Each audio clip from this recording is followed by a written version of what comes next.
Think of your perceptive lens as a kaleidoscope. Think of each experience that comes to you as a facet that fits inside that kaleidoscope.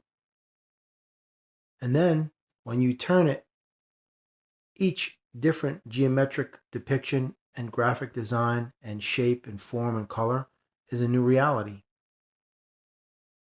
Now, inside that cylinder, you can consider that one facet of your sacred space.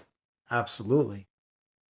And in that sacred environment that only you're allowed in, you don't have any interest in anything in this world. You don't need anything from this world. You don't want anything from this world because you have your own, and everything is in there. So nothing in this external can even tickle your fancy or catch your interest or even pique your curiosity, because it's just a holographic game. Because once you create that beautiful kaleidoscopic reality, there's nothing here that can touch you. That's when you create your cosmic peace, man, you know?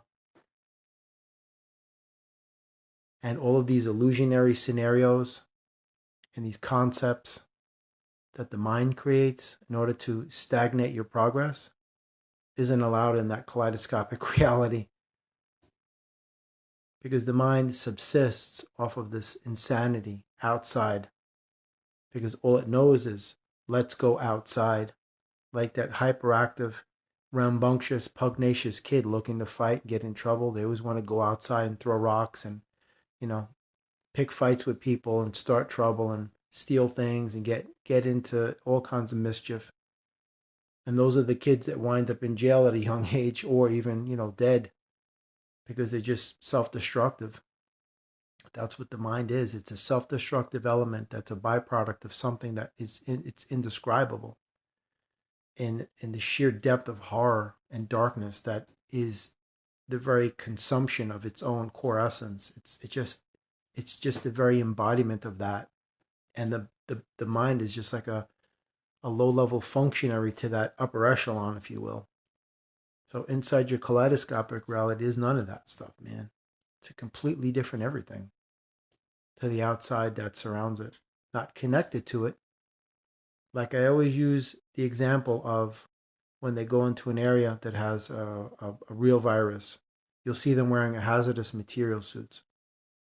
That's a self-contained breathable atmosphere, meaning they can go into the most dangerous environments that's got like Ebola or whatever, won't even worry about it because it cannot affect them. It's a self-contained unit, non-porous, can't get in. You're good to go. Same thing with scuba, self-contained underwater breathing apparatus. You're good to go. You can operate in different types of environments, different types of atmospheres, different types of pressures. Then you get those deep sea diving suits. They can go way down. So the diver inside remains dry and safe and pressurized, and they can go down to many thousands of feet. So that's basically what it is. Your kaleidoscopic reality is basically an isolated universe, an isolated environment away from the chaos that surrounds it, but you could still enjoy it as a conscientious observer. This way you're not assimilating these energies. You're assessing them, and you're really enjoying it. It's like you go to the movies. You sit in all there is in a theater is just seats. There's nothing in there. When you turn the lights on, what do you see in a movie theater? You see walls, a ceiling, a floor, seats. And there's a wall where the movie will be projected on. There's no tangible objects there. It's a flat surface. And then you might see curtains that cover over the portions of the wall that the screen isn't large enough to cover. That's it. And speakers. And you couple exit doors and the entrance doors behind you and the little square opening over your shoulder where the projector can show the movie on the wall. There's nothing really in there, right? So, think about it. It's the same thing. And you can show whatever movie you want. But the difference with your kaleidoscopic reality is you can fill that with whatever you want it to be in there, man. That is the power of your not just your energy, it's the power of your essence. That's you getting into a deeper level, on a soul deep level when we go that far. It's just beautiful because there's no end to this stuff. You can command this place to do what you want. You don't have to be at its mercy or its beck and will. You can command this place to be what you want it to be. If you don't see something you like, then you make it that way.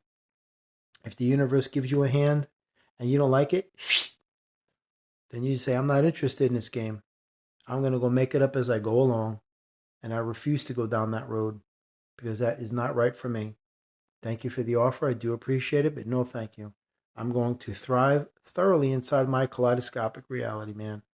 And I'm not talking about like detaching from all of, sanity and going nuts. Is not what I'm saying.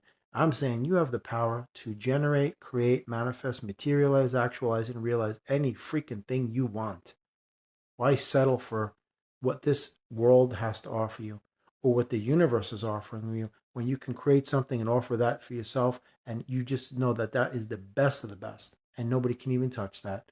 Why do you have to settle for anything that anything gives you as a choice, whether it's the universe or people?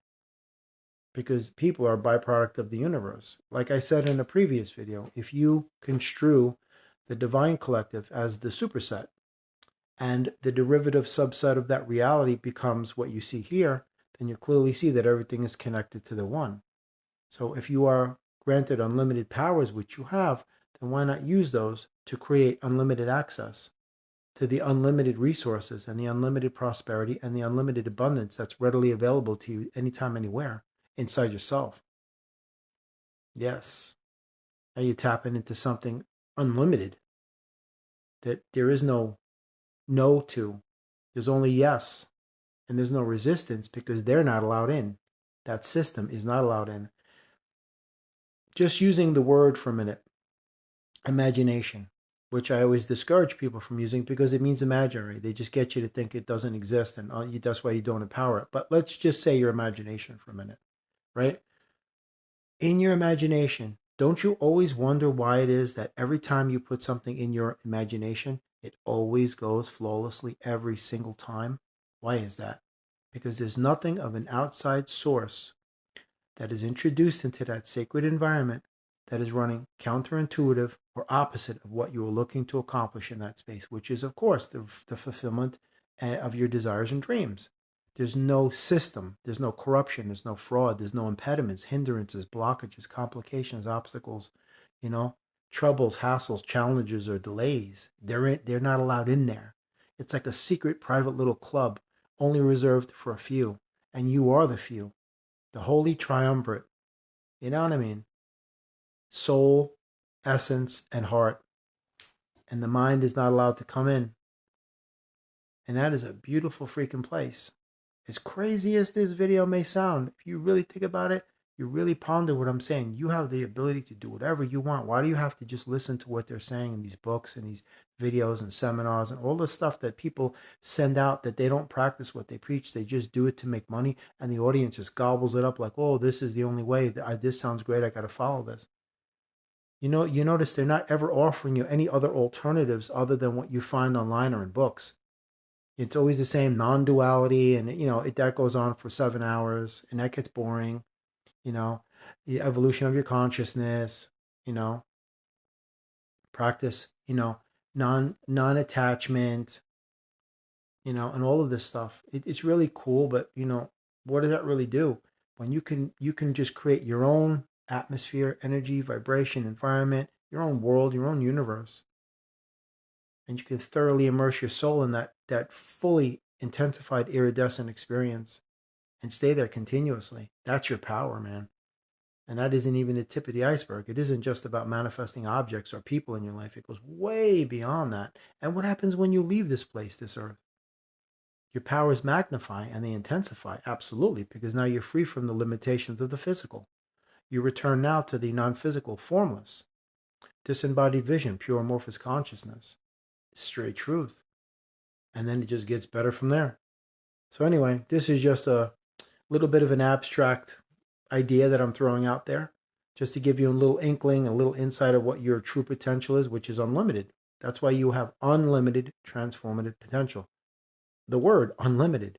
There's no boundaries. There's no to things. It's just yes all the way to all the way. There's no end. And that's so beautiful. Peace.